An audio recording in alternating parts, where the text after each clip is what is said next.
Praise the Lord, everyone. I'm Vandana Grace from New Delhi, the capital of India. And it's a great honor and privilege for me to share this platform with all the disciples of Jesus the Christ across the world.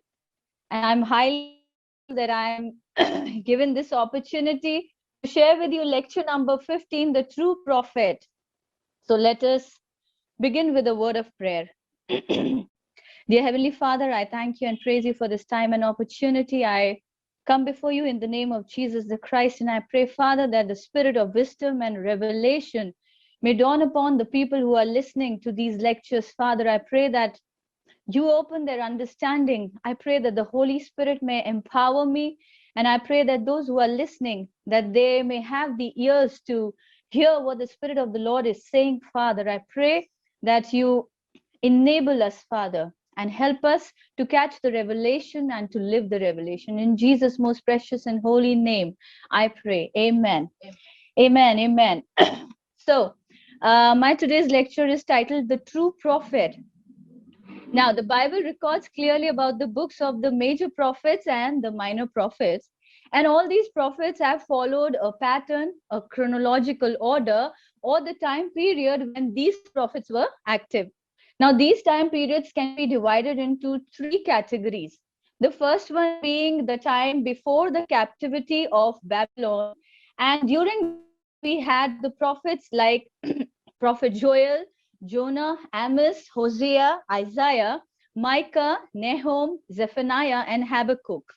The second category is the age of captivity. And during this time, we had Prophet Jeremiah, Obadiah, Ezekiel, and Daniel. These were the prophets who were writing at that time. Third category is the time after the return from captivity. And we had these three prophets, Prophet Haggai, Zechariah, and Malachi. And these were the prophets who were delivering the word and the message to the people.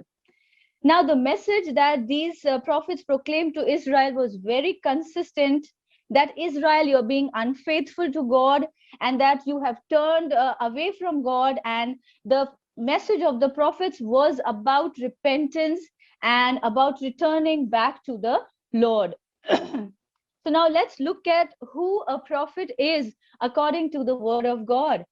So a prophet is a person who receives a special calling from God, and he speaks from God and for God, and he is a messenger of the true and living God. Now let's look at the identity of these prophets from the following verses. Let's look to Jeremiah chapter 1, verse 5. It says, "Before I formed you in the womb, I knew you. Before you were born, I set you apart. I appointed you as a prophet to the nations." So we see here that the calling of the prophet is special, and the Lord says that I have already appointed you as a prophet from your mother's womb. So we see this is how a prophet is defined in the Bible, as somebody who has a special calling. Jeremiah chapter 1 verse 9 records, "Then the Lord reached out his hand and touched my mouth and said to me, 'Now I have put my words in your mouth.'" So we know that a prophet is not an ordinary person, but it is someone who has this anointing from the Lord. And it clearly says that the Lord puts the words in the mouth of the prophet. Now, the second way in which the Bible defines the prophets is that they are the men of God. Let's look at Amos chapter 3, verse 7. "Surely the sovereign Lord does nothing without revealing his plan to his servants, the prophets." So we see that how the Lord considers them as men of God, as very special people to whom the Lord reveals his plans. And it says over here, he surely doesn't do anything without revealing it first to the prophets. Let's look to Psalm chapter 105, verse 15, which says, "Do not touch my anointed ones, do my prophets no harm." So over here we see that the Lord equates these anointed ones as his prophets, and how the Lord protects his prophets with his own mighty hands.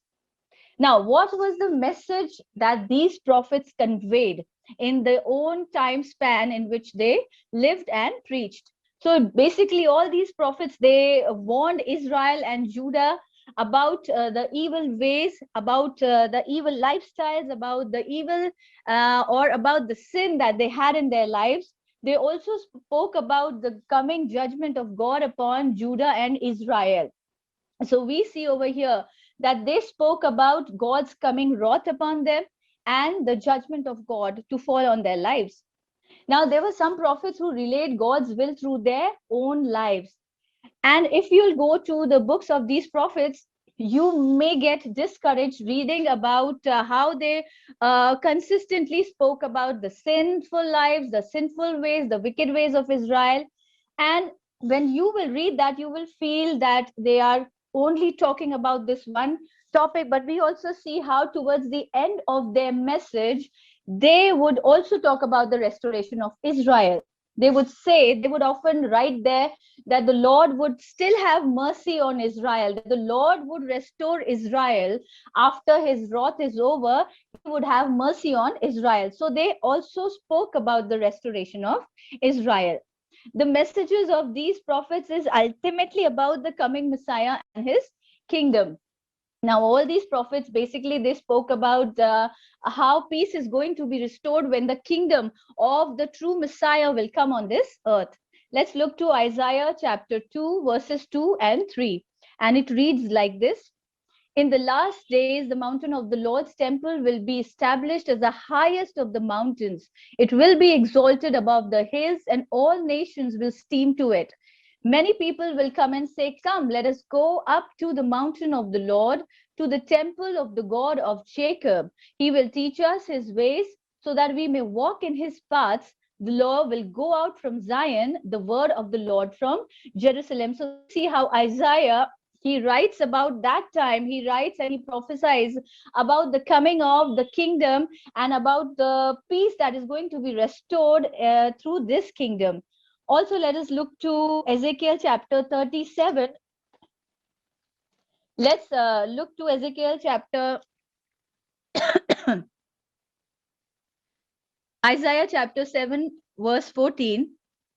Therefore, the Lord himself will give you a sign. The virgin will conceive and give birth to a son and will call him Emmanuel. And we know what the meaning of the word Emmanuel is, that God is with us. So the problem of separation from God is going to be handled by this true prophet of the living God, who is Jesus the Christ. And when he comes, when his kingdom comes, he is going to restore this broken relationship between God and men. Let's also read Ezekiel chapter 37, verses 24 and 25. My servant David will be king over them, and they will all have one shepherd. They will follow my laws and be careful to keep my decrees. They will live in the land I gave to my servant Jacob, the land where your ancestors lived. They and their children's children will live there forever, and David, my servant, will be their prince forever. So we see over here how all the prophets were talking about the kingdom where there will be peace, where there will be restoration, and they were all prophesying about Jesus, true prophet. However, when we look at these prophets, we see that these prophets were not perfect. They had their own weaknesses, they had their own limitations, and we see that they had turned wicked. They had turned to the wicked ways. They had turn to pleasing people and not declaring the righteous word of the Lord. So this can be found in Jeremiah chapter 23, verse 11. Both prophet and priests are godless. Even in my temple, I find their wickedness, declares the Lord. So God is able to speak this for the prophets, that they had turned from the righteous ways of God. Ezekiel chapter 22, verse 25 says, There is a conspiracy of a princess within her, like a roaring lion tearing its prey. They devour people, take treasures and precious things, and make many widows within her. So this is the way the prophets had started acting, and the Lord was actually angry. He was angered by the ways of the prophets, the way they were dealing with people and what they were supposed to do and how they had turned from the ways of the Lord. Zechariah chapter 1 verse 5 says, Where are your ancestors now? And the prophets, do they live? forever. Now, these prophets, the only another limitation was that they were mortal people and they did not live forever. And when you start looking at somebody as being the mediator between you and God, then you have a desire to see them living forever. And we know that with this limitation, they were not the true prophets. They can't be called the true prophets of the living God. So now let's look at who is the true prophet and what makes him the true prophet.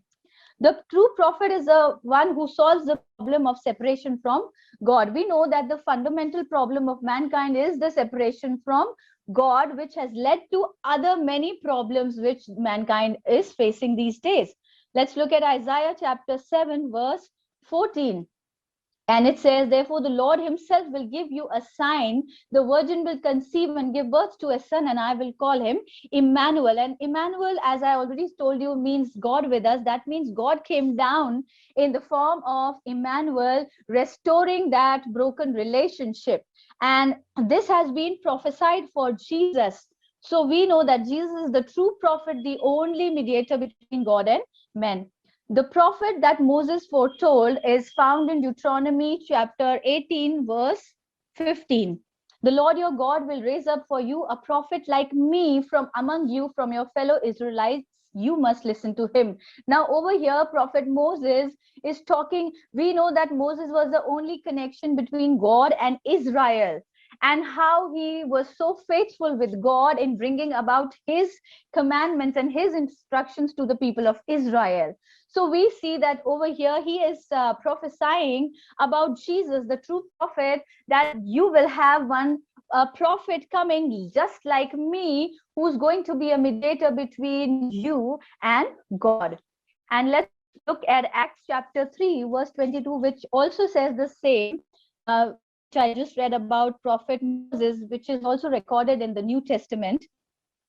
So now we know that Jesus is the true prophet who does not have that human weaknesses, those limitations, because he was 100% man and he was also 100% God.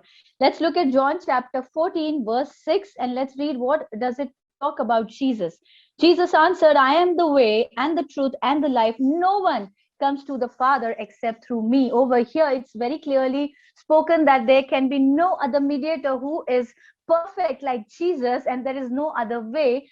Jesus is the only way, and through him we can reach the Father. Through him this relationship can be restored. Hebrews chapter 10 verses 19 and 20 reads like this. Therefore, brothers and sisters, since we have confidence to enter the most holy place by the blood of Jesus, by a new and living way opened for us through the curtain that is his body. And we see that this way that has been opened for us to enter the Holy of Holies, to enter the heart of God, this way has been opened only by the blood of Jesus, by the sacrifice that he has done on the cross. So even this speaks about Jesus being the true mediator, the true prophet, the true messenger of the living God. John chapter 6, verse 14 says, after the people saw the sign Jesus performed, they began to say, surely this is the prophet who is to come into the world. And when people looked at him, because people knew, they had read in the Old Testament about the prophecies of the true Messiah, of the true prophet, they were able to identify Jesus when he started doing ministry with them. Also, let's look at John chapter 7, verse 40. It says, on hearing his words, some of the people said, surely this man is the prophet. And Luke chapter 7, verse 16 also states the same. They were all filled with awe and praised God. A great prophet has appeared among us. They said, God has come to help his people.